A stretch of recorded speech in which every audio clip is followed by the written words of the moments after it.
Well, hello again, everyone. Scoons Comics here with another exciting, oh so thrilling comic book haul. I didn't scream that time because I've done this like 6 times in a row and something keeps messing up, so my voice is getting a little shrill from yelling. Yes, success. Anyway, I bought some comic books. I went to a brand new shop over in the neighboring city that I've been dragging my feet in going to because it's downtown and they have one-way streets, and I am the most directionally impaired human being on God's green earth. But I went, and what a strange little shop this was. Very nice owner. They sell new comic books every week. They had a selection of dollar books and 50-cent books, and then this guy's, clearly his personal collection that had been very much picked over. And then a selection of wall comic books, key books, which were not key, but he wanted big dollars for. Very strange to me. But I dug through the cheap bins. I dug through his regular stock. I came home with a few goodies. Plus, I've got one book that I found in my personal collection that I had no idea I had, and I'm going to show that off too. That's a teaser for a little bit later in the video. Get excited. All right. Starting off with Detective Comics 567. What a cool cover featuring story by Harlan Ellison, the sci-fi writer of great acclaim. I have not read this yet. I've seen this book in the wild many times, but people always want $5 or above, and I'm cheap. So this one was also cheap. Match made in heaven. Looking forward to reading this.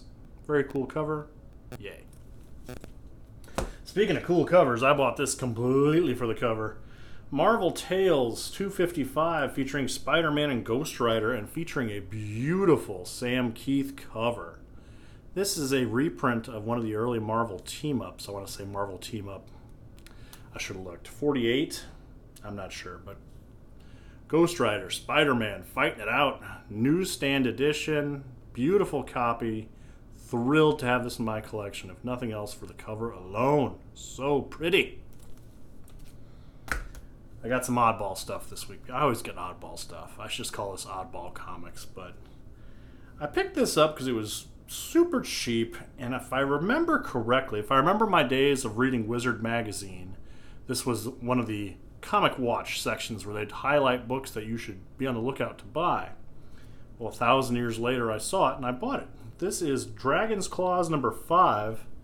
I believe is the first appearance of Death's Head, who is a robot bounty hunter, if I'm correct. He was in the Transformer comics, but he's not owned by Hasbro. He's owned by Marvel. And I believe they've reintroduced him a couple of times in the Marvel Universe in the last couple of years. So if this is the first appearance, which I believe it is, I need to research, and I should have done that before making a video, but I didn't. Please leave a comment below if you know. But I think this is his first appearance. So dirt cheap, first appearance of any character, I'll always pick that up. To that end, Ghost Rider and Blaze Spirits of Vengeance number 9, featuring the first appearance of Vengeance. This is the direct edition. I have the newsstand edition in my personal collection.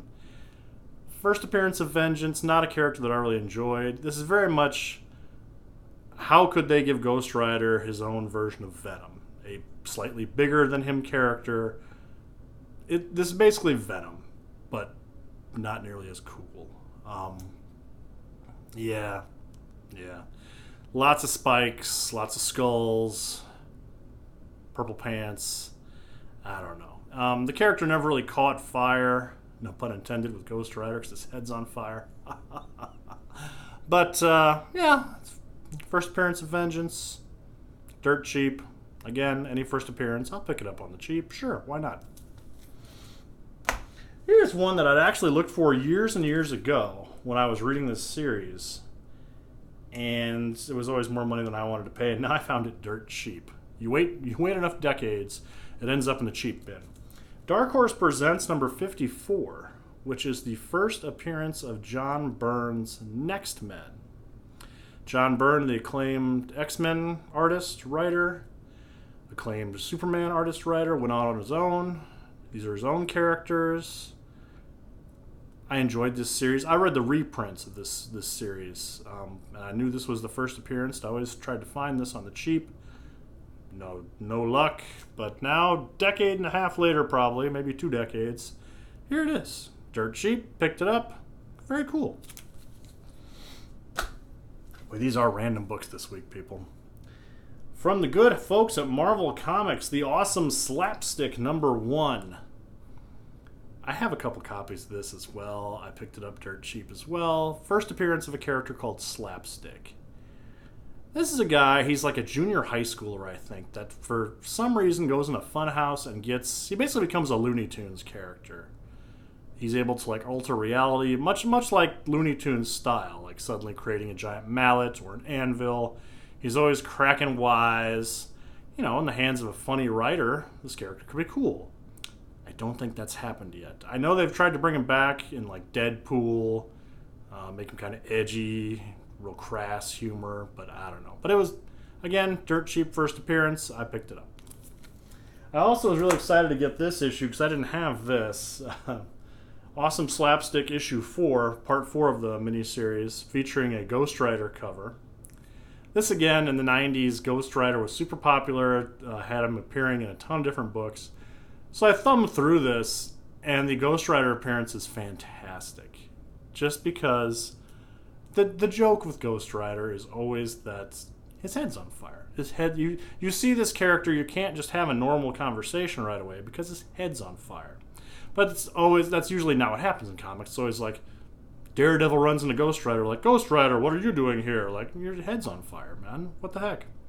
Slapstick sees Ghost Rider, freaks out, oh my god, that guy's head's on fire, and douses him with a big bucket of water. To which Ghost Rider then is not happy about it. But it's a very funny sequence. I enjoyed it. Well worth the 25 cents I paid. Hooray. And last but not least, one of my favorite YouTube channels is Comic Tom 101. And he does a bunch of different shows. So there's a ton of content on his channel. I highly recommend you check him out. Comic Tom does a top 10 books of the week. And one of the books that he talked about was Batman the Killing Joke from the 80s. This is a book, the Joker movie's coming out. This book is in origin of the Joker. It's not necessarily in canon. So, it's an Alan Moore written comic book. Brian Boland does beautiful art on it. Yeah, it's a prestigious format book. It's like, I don't know, 48 pages. And it had a ton of printings. The first print has been the one that people always want, obviously. There's 14 different printings of this. And I have a copy of this. I just knew I had a copy, not the first edition, not the second. I knew it was later down in the run. Enough that I just threw it in a long box, and it's just been sitting in my collection forever. And I had the story reprinted in Alan Moore's Stories of the DC Universe. Anytime I've read that story in recent years, it's been in that.